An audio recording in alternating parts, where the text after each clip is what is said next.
New York City's always been expensive, but things are getting out of control lately. Whether you're a tourist or a local, you're gonna feel it. Today, we'll discuss just how expensive New York City is actually getting. You don't wanna miss it. Many cities use the price of a cup of coffee to discuss cost of living, but in New York, we look at the price of a slice of pizza. And for years and years, the cost of a slice of pizza and a Subway swipe were just about correlated. Well, according to this article, for the first time, the cost of a slice of pizza is more than a Subway swipe. A plain slice on average now $3.14, $3.26 in Manhattan. Now, luckily, the cost of one swipe in the Subway hasn't changed since 2015 from $2.75, but expect that to go up sooner or later. To illustrate prices going up, this slice at the newest spot in Park Slope, Brooklyn, DOP, is $4.05 with tax for their plain slice. But this isn't your ordinary slice. You know, these guys have elevated the game a bit.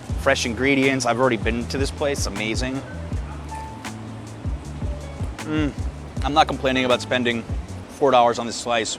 I'd spend $5 on this slice. Where are my tourists out there? We got to address a few things for you guys. Here's a big one. The Met just raised their prices from $25 to $30 for admission, their first price increase in 11 years. Now, the good news for my New Yorkers and locals watching is it's still pay as you wish, but we are seeing those price increases all over in the tourist industry, including hotels. Prices are soaring, not just in New York City, but all over the US. This article here said the median price for a hotel in New York City in June, $393. That's a little bit misleading though, because New York has some of the most luxurious and expensive hotels in the world, so I think that's bringing that median number up quite a bit. But if you want to stay in Midtown Manhattan during peak summer tourist season, the sticker shock, it's gonna be real. I think unless you're staying 1 or 2 nights, it's absolutely not worth spending that kind of money to be in Midtown. There's a lot of other great neighborhoods to get hotels. Did an entire video dedicated to this topic. Make sure to check it out.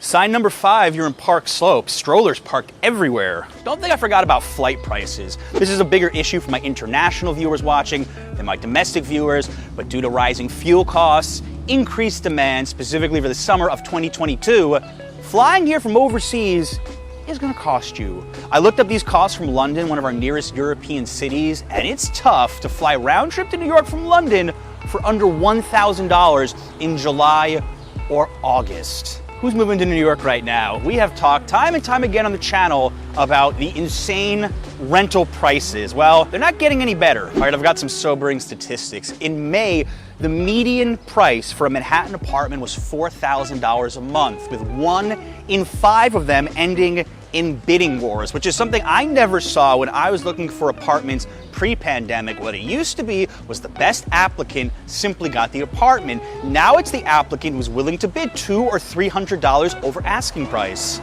According to this article, and not shockingly to me, prices in the city have also been affected to a lesser degree by warehousing, a practice where apartments are shelved by landlords in order to drive up demand and wait for better renting deals in the near future. A lot of landlords were really open about this because in 2020 they had to lower rents, they had to give concessions. Instead, if they held their apartments till now, they could raise rates 25-30% easily. Next week, we should do a video about global warming and how not only are prices, but temperatures rising in New York City, as I sweat very much making this video. Check out this really interesting TikTok of a girl visiting a 2-bedroom apartment in the East Village that was renting at, ready for this?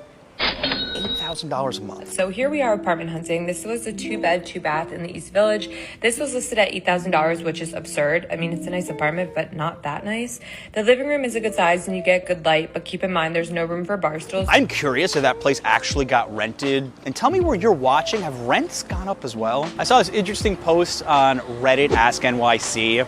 A guy wrote, I visited NYC this past week and was shocked at the food prices. $3 for a McChicken, $6 to $7 for bagel with cream cheese. Where was he going? $1 to $1.50 for dumplings, $8 for coffee at Starbucks Reserve. What a shock. $15 to $16 for a sweet green salad. That I get. $15 for a double avocado bacon Shake Shack burger. $15 to $16 for a pre-made Korean fried chicken in K-Town. K-Town's expensive, I expect that. $8 for a happy hour margarita. $14 to $16 for a glass of wine. $18 for a cocktail.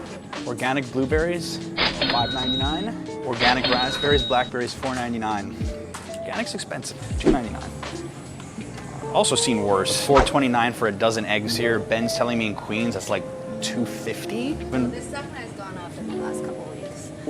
You've noticed it go up too? Yeah, I come here all the time. It's a little crazy, bananas. Anything else gone up that you've noticed? Probably like meat. Yeah, Bucks. for sure. That's about, yeah. No, it's about $10 for a pound of salmon, which actually isn't horrible for New York City.